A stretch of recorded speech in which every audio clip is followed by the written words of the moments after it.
Bismillahirrahmanirrahim. Assalamualaikum warahmatullahi wabarakatuh. Perkenalkan, saya Ajeng Hayuning Tias.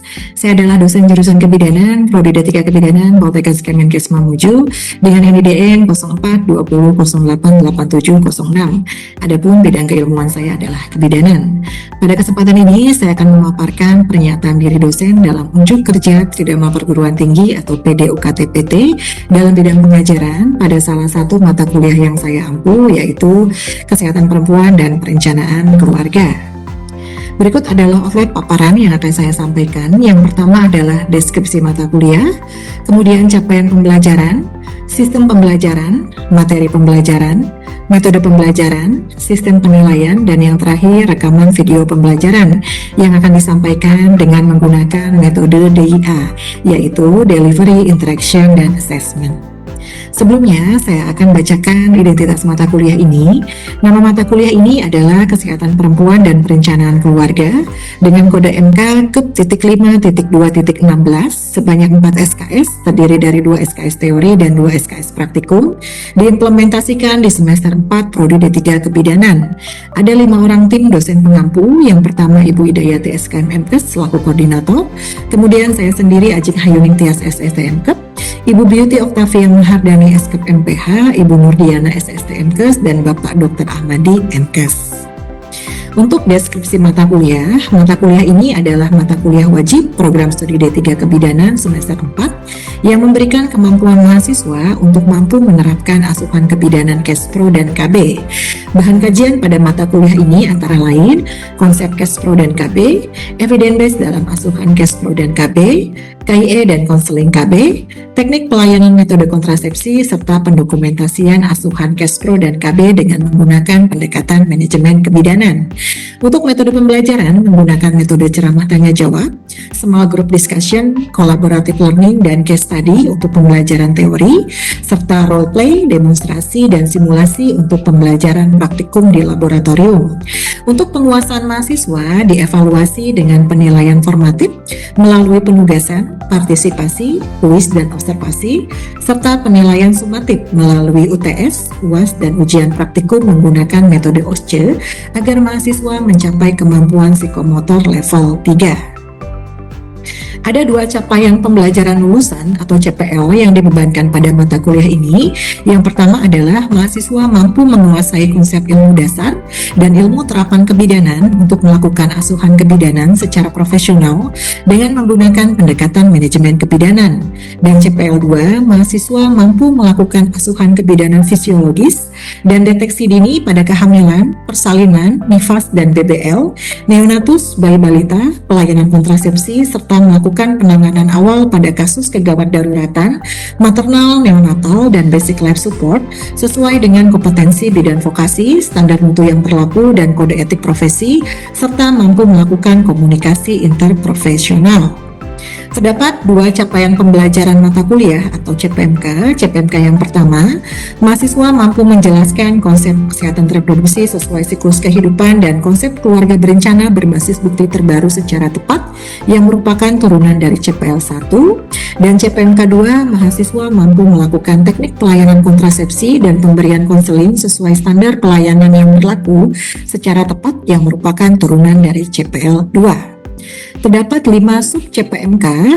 CPMK 1.1 yaitu mahasiswa mampu menjelaskan konsep Kespro sepanjang daur kehidupan perempuan beserta permasalahannya serta konsep KB secara tepat yang merupakan turunan dari CPMK 1. Sub CPMK 1.2, mahasiswa mampu mengklasifikasikan jenis, mekanisme kerja, efektivitas, indikasi, kontraindikasi, kelebihan dan keterbatasan berbagai metode kontrasepsi berbasis bukti yang merupakan turunan dari CPMK 1. Sub CPMK 2.1, mahasiswa mampu melakukan penapisan dan pemberian konseling sesuai kondisi dan kebutuhan klien yang merupakan turunan dari CPMK 2.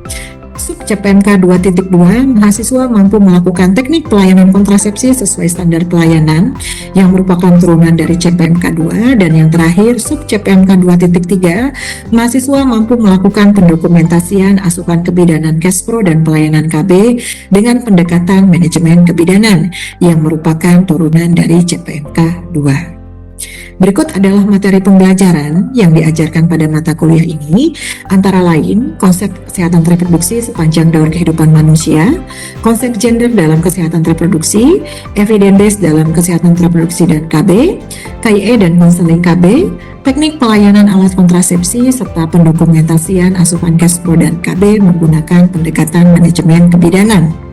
Berikut adalah tabel keterkaitan antara metode penilaian atau komponen penilaian dengan subjek PMK, CPMK, dan CPL. Dan ini adalah referensi yang digunakan bagi mahasiswa untuk mata kuliah ini. Referensi diambil dari panduan dalam negeri seperti Kemenkes BKKBN dan luar negeri, rekomendasi WHO, dan terdapat juga beberapa hasil penelitian dosen yang diintegrasikan dalam mata kuliah ini. Bentuk dan metode pembelajaran. Bentuk pembelajaran ada dua jenis. Yang pertama adalah sinkronus, yaitu berupa kuliah, baik tatap muka langsung, luring di ruangan kelas, maupun tatap muka maya atau daring melalui Zoom meeting. Kemudian seminar dan praktikum. Sedangkan asinkronus melalui penugasan terstruktur. Adapun penugasan yang diberikan kepada mahasiswa antara lain resume, makalah, membuat kajian jurnal, dan membuat laporan studi kasus dalam bentuk asuhan kebidanan, serta belajar mandiri. Jadi mahasiswa diminta untuk membaca modul ajar dan menonton video pembelajaran yang telah disediakan. Untuk durasi perkuliahan terdiri dari kuliah tatap muka selama 2 kali 50 menit, seminar 2 kali 100 menit, dan praktikum di laboratorium selama 2 kali 170 menit, yang jika ditotal sebanyak 180 jam. Berikut adalah contoh gambar modul teori dan modul praktikum yang diberikan kepada mahasiswa untuk bisa belajar mandiri. Kemudian metode pembelajaran. Metode pembelajaran dibagi menjadi dua. Untuk pembelajaran teori, antara lain yang digunakan ceramah tanya jawab, small group discussion, collaborative learning, dan case study. Sedangkan untuk pembelajaran praktikum yang digunakan antara lain role play, simulasi, dan demonstrasi. Untuk metode penilaian, teknik penilaian yang digunakan adalah teknik penilaian formatif dan sumatif. Untuk teknik penilaian formatif menggunakan teknik penilaian non-tes yang terdiri dari partisipasi, observasi, kuis, dan penugasan. Untuk teknik penilaian sumatif yaitu berupa tes, antara lain UTS, UAS, dan ujian praktikum menggunakan metode OSCE. Berikut adalah contoh indikator penilaian yang digunakan. Berikut contoh dari indikator penilaian observasi atau daftar tilik. Kemudian ini adalah rubrik penilaian untuk penilaian partisipasi mahasiswa. Antara lain contoh keaktifan mahasiswa dalam diskusi, kemampuan dalam menyampaikan pendapat, kemampuan dalam menguasai materi, dan lain-lain. Kemudian untuk indikator penilaian penugasan terdiri dari penugasan membuat resume, makalah yang kemudian dipresentasikan, telaah jurnal, dan laporan kasus. Berikut adalah contoh rubrik penilaian penugasan yang digunakan. Kemudian ini adalah contoh dari penilaian sumatif, yaitu terdiri dari UTS dan UAS. Ini adalah contoh dari soal UAS berupa soal vignette. Dan yang terakhir ini adalah contoh dari penilaian sumatif ujian praktikum menggunakan metode OSCE. Ini adalah skenario klinis yang harus dilakukan mahasiswa dalam bentuk ujian OSCE. Baik, demikian presentasi terkait dengan pemaparan RPS mata kuliah kesehatan perempuan dan perencanaan keluarga. Untuk selanjutnya adalah pemaparan video pembelajaran dengan materi KB alamiah. Terima kasih. Ya, baik. Bismillahirrahmanirrahim. Assalamualaikum warahmatullahi wabarakatuh. Waalaikumsalam warahmatullahi wabarakatuh. Ya, selamat pagi dan salam sejahtera untuk kita semua ya. Bagaimana kabarnya hari ini? Sehat ya?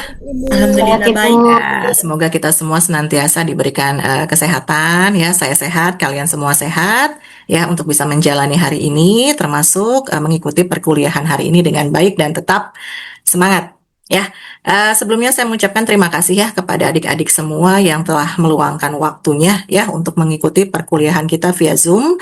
Sebelumnya saya mohon maaf ya karena pada hari ini saya bisa memberikan materi melalui Zoom, mengingat sampai saat ini saya masih cuti melahirkan ya. Namun insya Allah nanti untuk minggu depan saya sudah kembali ke Mamuju, jadi insya Allah kita bisa melanjutkan perkuliahan secara tatap muka atau luring. Ya, baik mungkin sebelumnya saya mau absen dulu nih ya, saya mau absen dulu siapa-siapa saja yang sudah hadir.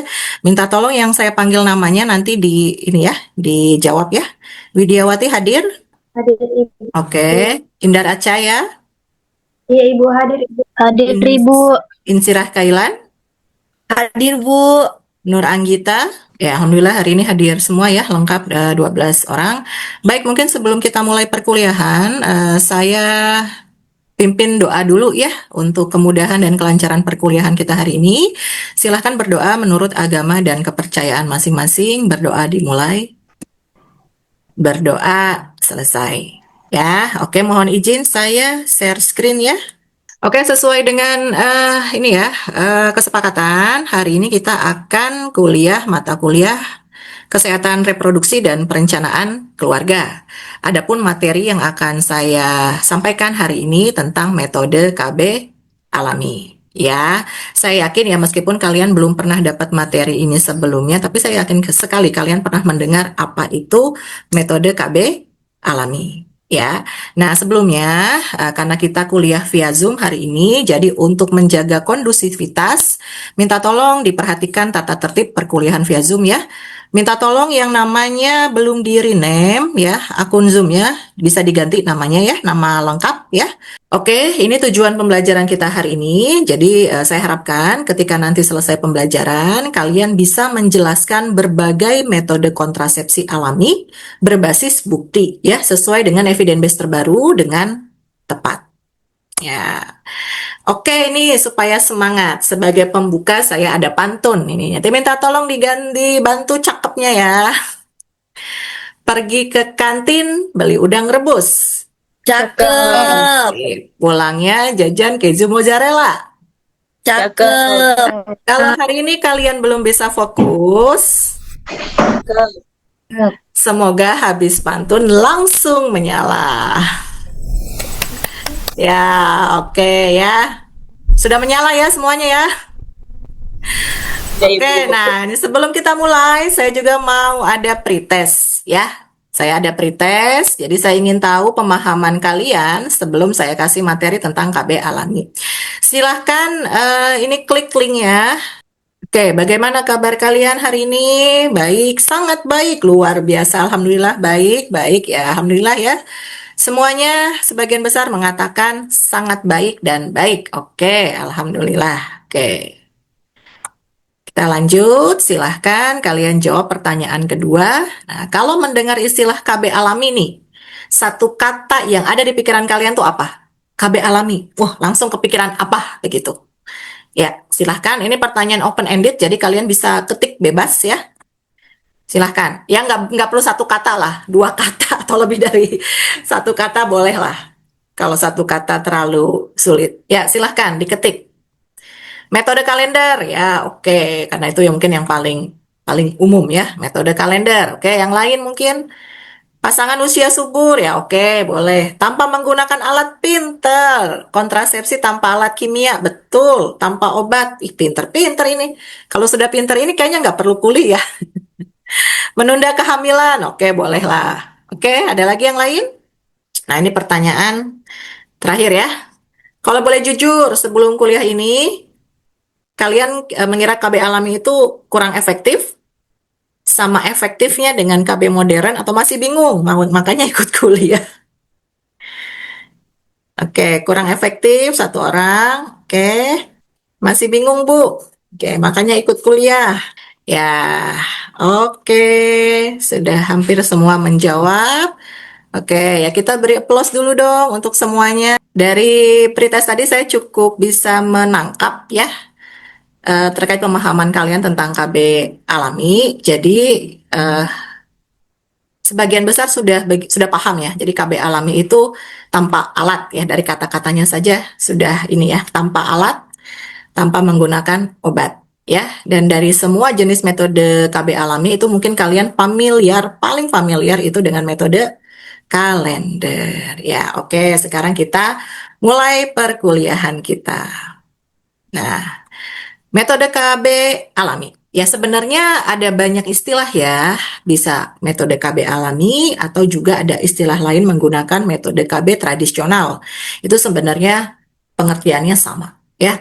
Jadi metode kontrasepsi alami itu adalah metode kontrasepsi yang tidak menggunakan hormon, tidak menggunakan alat maupun tindakan operasi. Ya, tadi ada yang benar ya, nggak pakai hormon, nggak pakai obat, nggak pakai alat, itu betul. Ya, jadi pakai apa Bu? Dia memanfaatkan perilaku seksual untuk mengetahui tanda-tanda kesuburan, ya, dan untuk mencegah kehamilan. Ya, ini pengertian dari WHO update tahun 2022. Di materi evidence base sebelumnya, saya sudah banyak menjelaskan terkait dengan update terbaru ya, rekomendasi WHO terkait dengan keluarga berencana tahun 2022.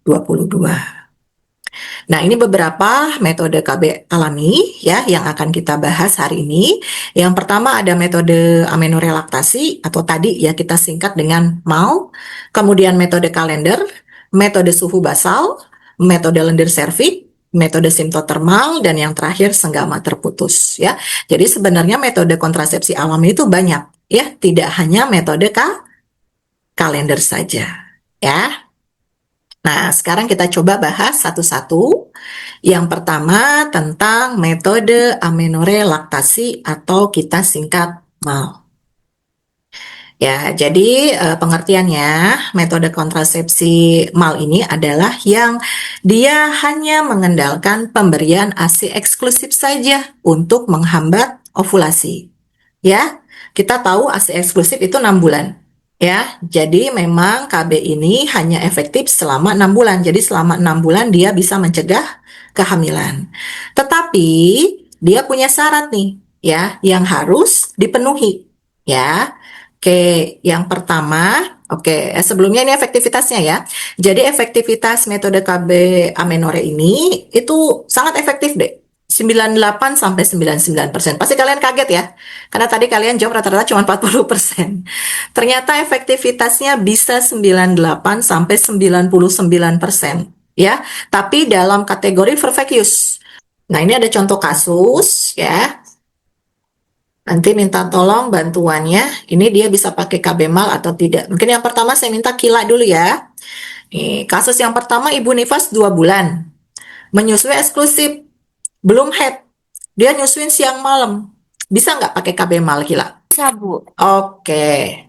Sip, bisa. Ya, sip kila. Oke, kasus yang kedua. Saya minta siapa ini? Salsa. Ya, oke, Salsa. Ini kasus yang kedua. Ibu nifas 4 bulan. Dia menyusui secara eksklusif. Belum dapat haid. Tapi si bayinya sudah mulai minum susu formula, dikasih nih secara rutin. Bisa pakai MAL tidak? Kayaknya tidak, Bu, karena dia sudah minum Iya, susu formula, betul. berarti dia sudah tidak Bayi sudah mulai minum susu formula. Tidak bisa, Bu, tapi dia bilang menyusui. Kan kata ibunya. Ya, itu karena dikatakan menyusui eksklusif itu ya kalau benar-benar asik. Kalau sudah dikasih susu formula, meskipun hanya 1 hari saja, itu ya, itu sudah tidak lagi dibilang ASI eksklusif. Ya, lanjut. Sebelum saya lanjut, ada pertanyaan terkait dengan MAL? Atau sudah cukup jelas? Oke, Salsa, ya, silahkan. Tabe Ibu, Ya. bagaimana kalau ibunya ini bayinya sudah berusia lebih dari 6 bulan, tapi ibunya belum menstruasi, Bu? Apakah masih boleh melakukan MAL atau diganti, Bu? Oke, ini pertanyaannya bagus banget. Jawabannya tetap tidak, Dek. Tapi ibunya belum menstruasi. Nah, mungkin faktor belum menstruasinya ini bisa faktor yang lain. Ya, karena tetap kriteria MAL itu hanya sampai 6 bulan. Kenapa hanya sampai 6 bulan? Karena setelah 6 bulan dia sudah kenal MPASI. Itu kan wajib MPASI, mau nggak mau bayinya dikasih MPASI. Otomatis frekuensi menyusuinya berkurang. Frekuensi menyusui berkurang itu akan mempengaruhi kadar hormon prolaktin. ya. Betul, saya pernah punya teman juga dia baru dapat haid umur 8 bulan. Ya, ada banyak faktor kenapa dia belum haid. Ya, bisa jadi memang masih masa transisi ya. Jadi perubahan hormon prolaktinnya itu rendah tapi belum sampai menimbulkan ovulasi.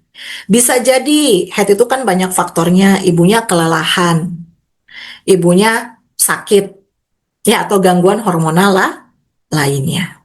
Jadi bagaimana caranya pasangan usia subur mengenali masa suburnya mereka, terutama masa suburnya perempuan ya. Ya, dia tahu kapan masa suburnya. Nah, dari itu nanti mereka menghindari hubungan seksual di masa subur. Itu intinya.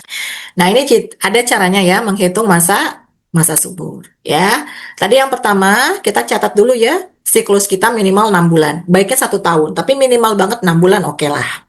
Nah, dari siklus 6 bulan tersebut kan udah dicatat nih siklusnya. Dipilih siklus terpendek berapa, siklus terpanjangnya berapa. Nah, untuk menentukan hari terakhir masa subur, itu siklus terpanjang dikurangi 11. Ya, oke, baik, kita sudah sampai di akhir ya, mau akhir ini kesimpulannya. Ya, ini kesimpulan yang bisa saya simpulkan dari materi hari ini. Jadi, metode kontrasepsi alami itu merupakan metode yang memanfaatkan pemahaman terhadap siklus kesuburan perempuan atau kondisi fisiologis alami tubuh untuk mencegah kehamilan. Ya, antara lain apa? Kalender, suhu basal, lendir serviks, simptotermal, senggama terputus, atau mal pada ibu menyusui. Efektivitasnya bisa sangat efektif, tergantung dari ketepatan dan penggunaan konsistensi pasangan dalam menggunakan metode ini. Makanya saya sangat sekali menekankan untuk pergunakanlah ilmu yang kalian dapatkan dengan baik ya, secara bermolam, secara semestinya ya. Ya, oke, untuk evaluasi nanti saya kirimkan. Oke, ada yang raise hand. Oke, siap. Kila, silahkan. Baik Ibu, terima kasih atas kesempatan yang diberikan. Ya, Ibu, Kila ada sedikit pertanyaan, masih boleh Bu? iya silahkan. Iya, masih saya kasih Ini Bu, kesempatan. tadi Kila materinya ada sedikit baca. Mhm. Ibu, bagaimana jika seorang ibu baru berhenti menggunakan kontrasepsi hormonal? Mhm. Kapan waktu yang tepat untuk mulai menggunakan metode KB alami? Oke, pinter banget pertanyaannya. Ya, ya kadang ini juga sering kita temui di lapangan ya. Dia udah nggak mau pakai KB hormonal, ya. Kemudian dia pengen ganti pakai KB alami. Pinter. Kapan memulainya? Kapan memulainya? Ya. Nah, ini yang perlu kita ketahui. Kalau KB hormonal itu rata-rata dia butuh waktu untuk kembali subur. Ya, butuh waktu untuk kembali subur. Ada yang 3 bulan, ada yang sampai 6 bulan, ada bahkan yang saya pernah nemu sampai 1 tahun. Nah, ciri-ciri kembali subur gimana sih? Dia sudah dapat haid. Itu, dia sudah dapat haid, artinya dia sudah subur. Nah, ketika dia sudah dapat haid, ya berarti sudah subur nih. Nah, disitulah dia sudah bisa mulai menggunakan KBA alami, ya, karena tadi hampir semua KB alami itu kan dia mengamati pola kesuburan. Oke, nanti ini link evaluasinya saya share di grup, ya. Mohon izin saya stop share dulu, ya. Saya share, saya yakin sudah pernah pakai Quizzes ya. Saya pakai Quizzes karena sekarang Quizzes itu dia bisa ngedeteksi kalau mahasiswa buka tab baru. Ingin menunda kehamilan selama 6 bulan tanpa KB hormon. Mereka pengen pakai KB alami. Ya, berbasis gejala dikombinasikan dengan kondom. Konseling apa yang perlu diberikan? Ya, mungkin terlalu cepat ya, jadi belum sempat jawab ya. Oke, konseling tadi ya, konseling tentang penggunaan, cara mengamati masa subur dan penggunaan kondom. Oke, lanjut. Yang termasuk metode simptotermal antara lain, ini silakan pilih jawabannya lebih dari 1 ya. Simptotermal kan gabungan dari beberapa silakan jawabannya pilih lebih dari 1. Oke. Ya, hampir jawabannya benar. Oke. Lanjut, wah, Retno sekarang yang ada di peringkat pertama, menggeser Putri Sia. Tadi yang peringkat pertama siapa? Peringkat pertamanya tadi, coba. Peringkat 3 Cindy, peringkat 2 Putri, dan peringkat pertama Retno. Kasih aplaus dong untuk Retno. Ya, Retno hadiahnya iPhone ya. iPhone dalam bentuk brosur. Ya, selamat untuk Retno. Oke, ada yang raise hand. Ya, siapa nih? Semangat sekali nih. Ya, siapa? Salsa. Salsa raise hand. Apa? Kepencet atau benar? Maaf Ibu, salah tulis. Oh, salah pencet. Ya, oke. Kita kasih aplaus untuk hari ini. Ya, tapi adik-adik, jadi ini ada penugasan ya. Penugasan ini sifatnya individu, jadi semua mahasiswa nanti mengerjakan tugas ini. Nah, tugasnya ini nanti kalian buat telaah jurnal terkait dengan efektivitas KB alami ya. Bisa jurnal dalam negeri maupun jurnal luar negeri. Yang penting isinya terkait dengan efektivitas KB alami. Apakah misalnya contoh KB mal itu efektif bisa mencegah kehamilan gitu ya. Nah, format telaah jurnal dan kriteria penilaian sesuai rubrik penilaian. Jadi nanti setelah ini saya kirimkan contoh format telaah jurnalnya, jadi apa saja poin-poin yang ditelaah dan kriteria penilaiannya. Nah, nanti tugas diketik dalam format kertas A4, huruf Arial 11, spasi 1,5, marginnya normal. Nah, kemudian jurnal yang dijadikan referensi nanti dijadikan lampiran tugas ya. Jadi kan nanti formatnya itu yang pertama adalah cover, kemudian yang kedua adalah hasil telaah jurnal kalian, nanti formatnya saya kirim, dan yang terakhir itu nanti jurnal yang kalian telaah itu kalian lampirkan ya. Nah, kemudian nanti tugasnya dikumpulkan dalam bentuk soft file, jadi semuanya digabung dan diupload di link yang nanti akan saya kirimkan. Iya, ya kita sudah tiba di sesi akhir pembelajaran ya. Oke, ya, ini sebelum saya tutup, ini referensi yang bisa kalian baca. Ini yang tadi saya pakai ya untuk referensi materi. Nah, karena tadi ada pantun di pembuka, nah penutup juga ada pantun nih. Ya, sekali lagi saya minta cakepnya ya. Burung pipit hinggap di dahan, Cakep. terbang tinggi menuju hutan. Cakep. KBL butuh pemahaman, disiplin pasangan jadi kekuatan. Oke. Ada lagi yang satu ini. Burung merpati. Burung juga ini ya. Hari ini temanya burung. Burung merpati terbang berdua. Cakep. Hinggap sebentar di pohon jati. Cakep. Sampai di sini pembelajaran kita. Semoga bermanfaat dan memberi.